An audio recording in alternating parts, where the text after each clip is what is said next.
Ndugu mpenzi mfuatiliaji na msikilizaji, nashukuru sana umekuwa pamoja nami toka naanza episode yangu ya kwanza ambayo inamzungumzia Shadrack pamoja na Fatuma.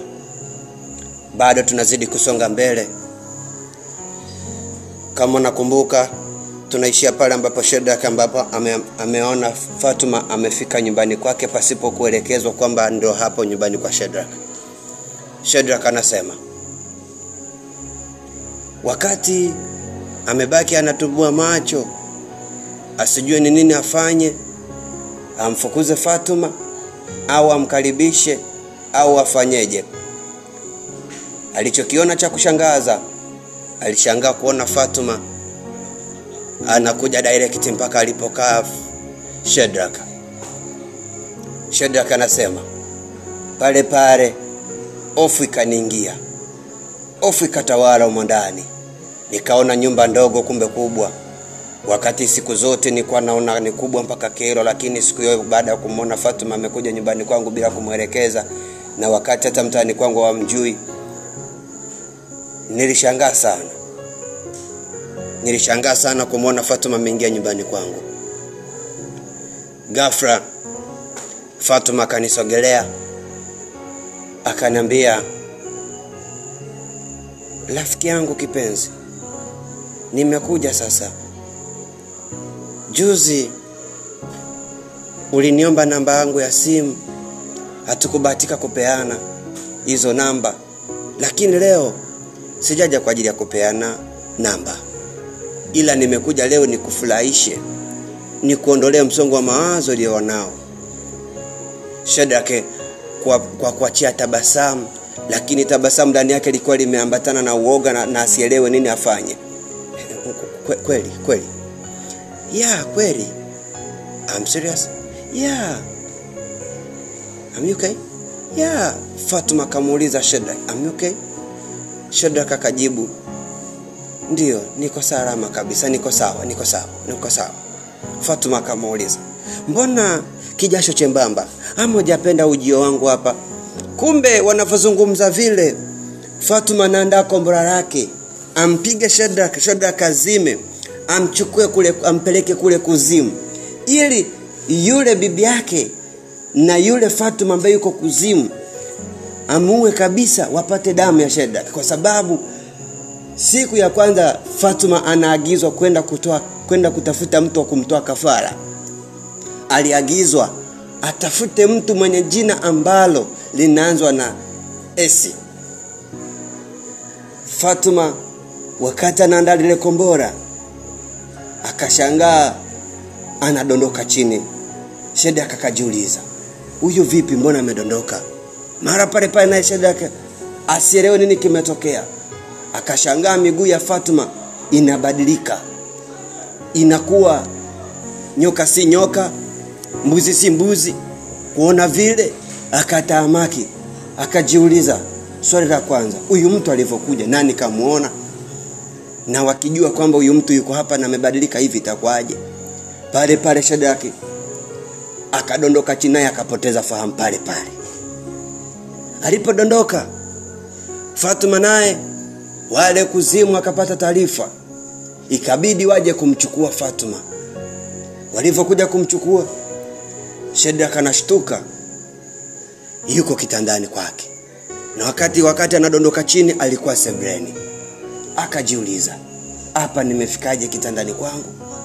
Na mbona sikuwa kitandani kwangu, nilikuwa sebreni? Pale jirani akagonga, "Uhali gani Shadrack?" Shadrack akiwa bado ana uchovu, akiwa bado anajiuliza maswali kwamba amefikaje kitandani. Salama. Mbona kama uko sawa? Niko sawa, ila nahisi kama kichwa kinaniuma. Niko sawa. Sawa jirani, haina shida. Kumbe yule hakuwa jirani wa kawaida, bali alikuwa ni miongoni mwa wale wakuu waliotoka kuzimu. Walikuja kumwangalia kama bado amepoteza fahamu, waje wamchukue. Lakini alipokuja kukuta kwamba ni mzima, akawa amegairi kumchukua Shadrach. Shadrach akawa yuko katika mshangao, anajiuliza nini kimetokea. Mara Shadrach akatoka nje, akakutana na rafiki yake Amos. Amos akamuuliza, Shadrach, habari yako? Shadrach akaitika, salama. Amos akamwambia, Shadrach, wewe ni kijana mzuri ambaye mtaa wote unakuheshimu, lakini kuna sifa ambayo unayo mbele yako ambayo itakufanya heshima yako ishuke. Shadrach akauliza, sifa gani? Amos akamwambia, umekuwa tishio hapa mtaani, unatafuta mabinti za watu, yani wewe kila anayetokea mbele yako nampenda.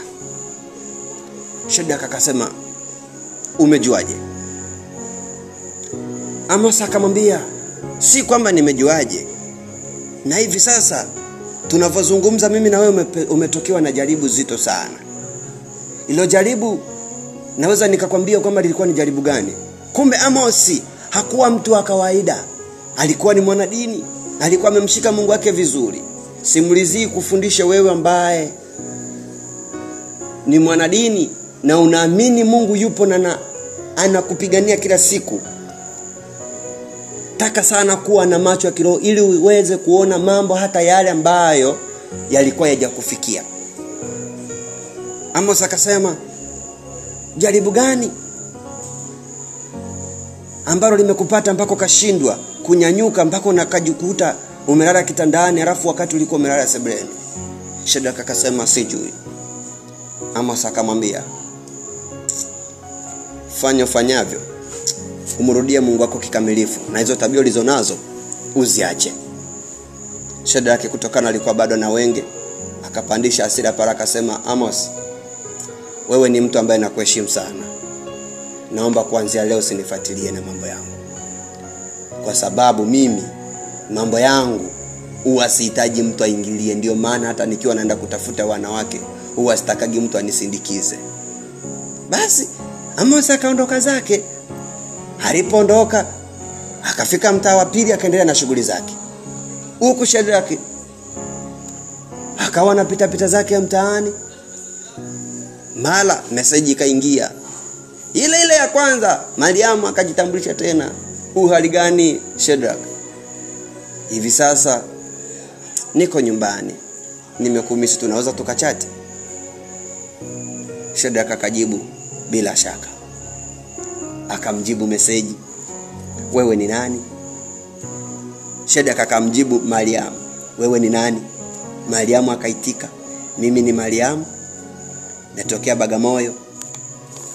Mimi ndo yule ambaye tulipeana namba kwenye daladala wakati tunatoka Bagamoyo unaenda Mbezi Beach, unakumbuka? Ya, nakumbuka. Basi ndo mimi. Oh, kumbe ni wewe. Ndiyo, ni mimi. Safi sana. Sasa pale wakati tunachati, simu ya bibi kaita. Lakini ilivyoita bibi akawa nakoa sana. Hadi Shadrach akaogopa, akamuuliza bibi, shida ni nini?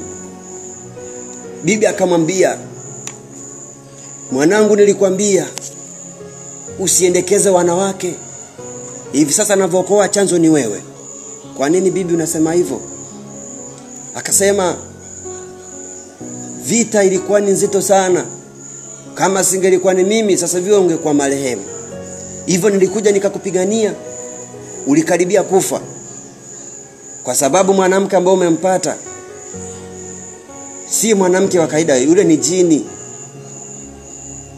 Bado Shadrach akaunganisha matukio toka mara ya kwanza Fatuma alivyopotea katika mazingira ya kutatanisha.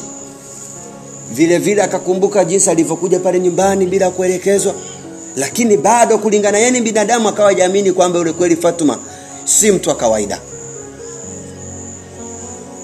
Akamwambia, bibi, samahani, naomba baadaye nitakupigia halafu tutaongea. Bibi akamwambia, neno langu la mwisho, kwa sababu navyoona na uzee wangu, hali yangu inaenda kuwa mbaya na naenda kupoteza maisha. Ila mimi neno langu nalokuambia, achana huyo mwanamke ambaye uko naye, ambaye kila siku mnakutana afu anakotokea umuoni, hebu achana naye asija kukuletea matatizo mjukuu wangu. Basi Shadraka akasema sawa bibi, nimekuelewa. Kumbe ile ilikuwa ni kumjibu ili bibi alizike kwamba kaeleweka, kumbe hajaeleweka. Shadraka akaendelea na stori zake na marafiki zake huko mtaani. Hatimaye akarudi zake nyumbani. Ikafika mida ya saa 3 usiku, akapokea simu, bibi yake amefariki. Alipofariki akalala usiku ili kesho aende msibani. Kweli akaenda msibani, akamaliza msiba, akarudi mjini. Aliporudi mjini, ile anafika tu stendi, akakutana na Fatuma. Kitendo wanataka kwanza kusalimiana. Shadraka akaitwa na rafiki yake mwingine ambaye tofauti na Amos, akaitwa na rafiki yake mwingine. Mara pale pale Fatuma kama amepotea. Alipopotea, Shadraka akaanza kumtafuta. Karibu sana katika episode yangu ya 5.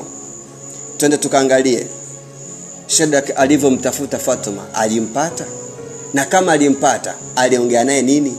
Alikubali waachane au aliendelea kumwambia wazidi kuwa pamoja?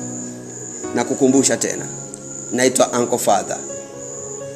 Karibu katika channel yangu ya YouTube